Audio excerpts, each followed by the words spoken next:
ஒரு உடஞ்ச முட்டை கதை சொல்கிறேன்.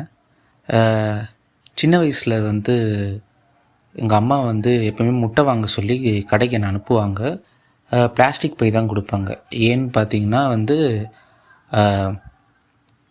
அங்கே என்ன இருக்குன்னா கடையில் அது முட்டைங்க ட்ரேவாக வாங்கிட்டு வருவாங்க. அந்த கடையில் என்னென்னா ட்ரேயில் சில முட்டைங்க அந்த வெயிட்லேயோ இல்லை வண்டி குலுங்குதுலேயோ கிராக் ஆகிருக்கும். 1-2 கிராக் ஆகிருக்கும். நான் போயிட்டு கவரை கொடுத்துட்டு உடஞ்ச முட்டை கேட்பேன். என்ன இருந்துச்சுன்னா அந்த டைமில் பார்த்திங்கன்னா ₹1க்கு 2 முட்டை. நான் வாங்கும் போது ஒரு முட்டை ₹1 விலை. உடஞ்ச முட்டை பார்த்திங்கன்னா 50 காசு. ஓகேங்களா?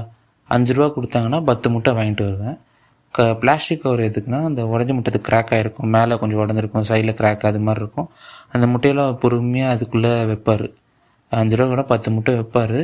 அது என்னென்னா நான் கொண்டு வரும்போது கூட அதில் கொஞ்சம் அப்படியே லீக் ஆகி கீழே கொஞ்சம் அப்படியே அதில் தங்கிடும்.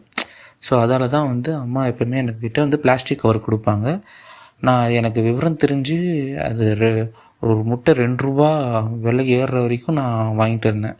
அப்போ உடஞ்ச முட்டை பார்த்திங்கன்னா ₹1க்கு வாங்கினேன். ஸோ அப்போ அது மாதிரி ₹10 கொண்டு போனால் 10 முட்டை அந்த வரைக்கும் பீரியட் வாங்கினேன். அது ஒரு 4-5 வருஷம் போச்சுன்னு வச்சுக்கோங்களேன்.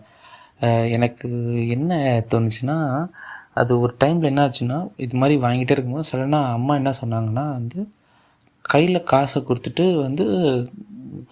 கவர் வேணாம், நீ இந்த தடவை நல்ல முட்டையே வாங்கிட்டு வா அப்படின்னு சொன்னாங்க.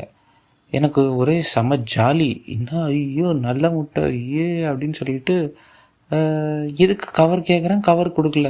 எனக்கு அந்த டைமில் தெரியல நல்ல முட்டை அப்போ பிளாஸ்டிக் பிளாஸ்டிக் சொல்கிறேன் பாருங்கள், இந்த பேப்பர் இருக்குது பார்த்தீங்கன்னா, நியூஸ் பேப்பர், அதில் சுற்றி கொடுப்பாங்க. அதில் சுற்றி சில பேர் வாங்கிட்டு போவாங்க. ஒரு கோன் மாதிரி ஆக்கி ஒரு மாதிரி இந்த நாரில் வச்ச நூல் கண்டை சுற்றி கொடுப்பாங்களே, அது மாதிரி முட்டை வாங்கணும்னு ஆசை. ஒரு ரொம்ப வருஷம் கழிச்சுட்டு அம்மா காசு கொடுத்துட்டு நல்ல முட்டை வாங்கிட்டு வர சொல்லும் போது எனக்கு ரொம்ப செம்ம ஜாலியாக என்ன பண்ணேன், ஓடி போய் கடைக்காரங்க அப்போ ஏற்கனவே அது கொஞ்சம் பெரிய முட்டை கடை இருக்கும். ஸோ அங்கே நிறைய பேர் முட்டை வாங்கிட்டு இருக்கும்போது நான் டக்குன்னு போய்ட்டு, அண்ணா இந்த தடவை எனக்கு ஒரு நல்ல முட்டை கொடுங்கண்ணான்னு சொல்லும் போது கடைக்காரனும் ரொம்ப சந்தோஷமாகிட்டார். பக்கத்தில் இருக்கிற லேடி ஷாக் ஆகிட்டாங்க. இன்னும் இவன் ஏதோ தனியாக நல்ல முட்டைன்னு ஒன்று விற்கிறான். கடைக்காரரும் நம்மக்கிட்ட பேசியிருந்தாரு, டக்குன்னு விட்டுட்டு போய் வாங்குற சொல்லிட்டு அந்த ஆன்டி முகத்தில் ஒரு ஷாக்கு. கடைக்காரனும் போயிட்டு நல்லா பெரிய பெரிய முட்டையாக வாங்கி எனக்கு கொடுத்தாரு. அவரும் அந்த டைமில் சிரிச்சுருந்தார், நானும் சிரிச்சுட்டு இருந்தேன். அந்த லேடி கன்ஃபியூஸாக இருந்தாங்க. ஸோ அந்த மூமெண்ட் எனக்கு ரொம்ப என்னன்னு தெரில, அது அப்படியே பதிஞ்சிருச்சு. அந்த ஏதோ ஒரு வீடியோ மாதிரி என் மனசில் பதிஞ்சிருச்சு.